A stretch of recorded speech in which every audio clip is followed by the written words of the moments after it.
Good evening बच्चों, मैं आपका शिक्षक अनिल कुमार पाठशाला निःशुल्क कोचिंग सेंटर के माध्यम से श्रेष्ठा परीक्षा 2025 वैसे सामाजिक विषय में आधुनिक भारत से संबंधित कुछ महत्वपूर्ण प्रश्नों का वीडियो भेज रहा हूं। बच्चों, समय बहुत कम है, मेरा टर्न 3 दिन रहता है, तो इसलिए इन 3 दिनों में मैं लगातार 2 वीडियोस डालूंगा विज्ञान की और एसएसटी की। आप सभी क्वेश्चन को बिल्कुल सूचीबद्ध ढंग से और अच्छे से याद कर लें। इनमें से परीक्षा में निश्चित ही कुछ प्रश्न जरूर फंसेंगे। तो आइए हम चर्चा करते हैं प्रश्नों पर। पहला क्वेश्चन, 1885 में भारतीय राष्ट्रीय कांग्रेस की स्थापना किसकी पहल पर हुई थी? तो वो थे बच्चों एलन ऑक्टेवियस ह्यूम या ए.ओ. ह्यूम। उस मीटिंग में 72 प्रतिनिधि थे।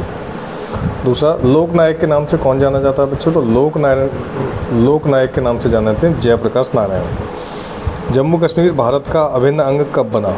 ये बहुत ही महत्वपूर्ण क्वेश्चन है। जम्मू कश्मीर भारत का अभिन्न अंग बना बच्चों 26 अक्टूबर 1947 को। महात्मा गांधी ने करो या मारो का नारा कब दिया था? भारत छोड़ो आंदोलन के समय। इंडिया क्विट मूवमेंट जो था, भारत छोड़ो आंदोलन के समय महात्मा गांधी ने करो या मारो का नारा दिया था। भारत छोड़ो आंदोलन के संदर्भ में महात्मा गांधी को कहाँ से गिरफ्तार किया गया था तथा कहाँ रखा गया था? ये बहुत महत्वपूर्ण क्वेश्चन है बच्चों। तो मुंबई से महात्मा गांधी को ब्रिटिश सरकार ने गिरफ्तार किया और आगा खां पैलेस पुणे में उन्हें रखा। आज़ाद हिंद फौज का पहला सेनापति कौन था? तो आज़ाद हिंद फौज का पहला भारतीय सेनापति कैप्टन मोहन सिंह थे, जिन्होंने भारत में आज़ाद हिंद फौज की नींव रखी थी। सुभाष चंद्र बोस के राजनीतिक गुरु कौन थे? तो चित्तरंजन दास, जिनको दीन बंधु नाम से भी जाना जाता है।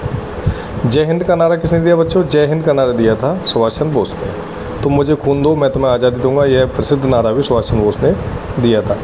आज़ाद हिंद फौज का दिवस कब मनाया जाता है? तो 12 नवंबर 1945 को आज़ाद हिंद फौज का गठन हुआ था, उसी दिन उसका दिवस मनाया जाता है।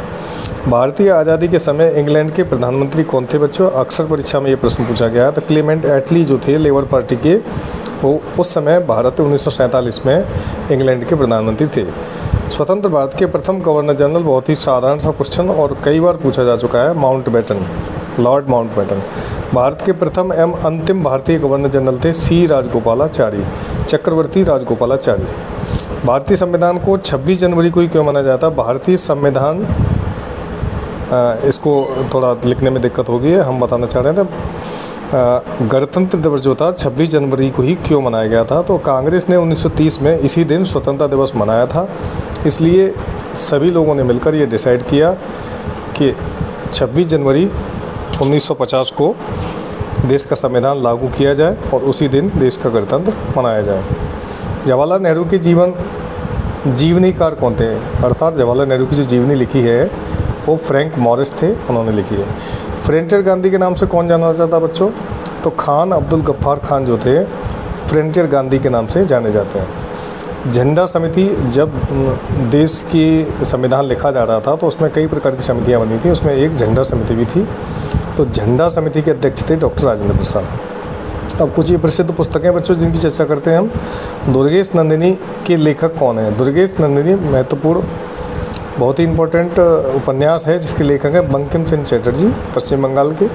गीतांजलि का अंग्रेजी संस्करण कब जारी हुआ था बच्चों? तो गीतांजलि एक कविताओं का संग्रह है जिसके लिए ठाकुर रविन्द्रनाथ टैगोर को साहित्य का नोबेल पुरस्कार मिला था और ये जारी हुआ था 1912 में, अंग्रेजी। Poverty and un British rule in India, बहुत ही प्रसिद्ध पुस्तक है दादाभाई नौरोजी की। चंद्रकांता उपन्यास के लेखक कौन थे? चंद्रकांता टीवी पर आया जाने वाला नाटक भी है, आपने शायद ना देखो, आप छोटे छोटे बच्चे हैं तो ये हमारे समय में चलता था चंद्रकांता, अब तक चला है मेरे ख्याल से 90s तक, उसके बाद बंद हो गया। तो उसके लेखक थे देवकी नंद खत्री। द नेमसेक पुस्तक के लेखक कौन थे? ये भी बहुचर्चित फिल्म है, झुम्पा लेडी। झुम्पा लेडी इसके लेखक हैं और द नेमसेक पुस्तक बहुत प्रसिद्ध है।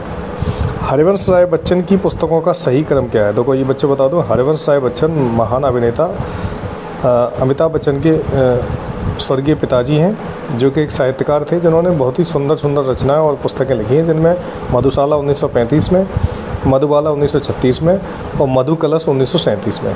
ये इनकी पुस्तकों का संग्रह था। तो बच्चों, मैंने इन प्रश्नों के माध्यम से जो महत्वपूर्ण प्रश्न थे छाट के मैंने अलग अलग पुस्तकों से संग्रह लिया है और परीक्षा में आने वाले संभावित प्रश्नों को संकलित करके तो मैं ये वीडियो भेज रहा हूँ। उम्मीद है वीडियो पसंद आएगा और आप पूरा वीडियो देखा कीजिए बच्चों, स्किप नहीं करना है, ठीक है। और क्वेश्चंस को लिखना भी है, नोट करना है और याद भी करना है।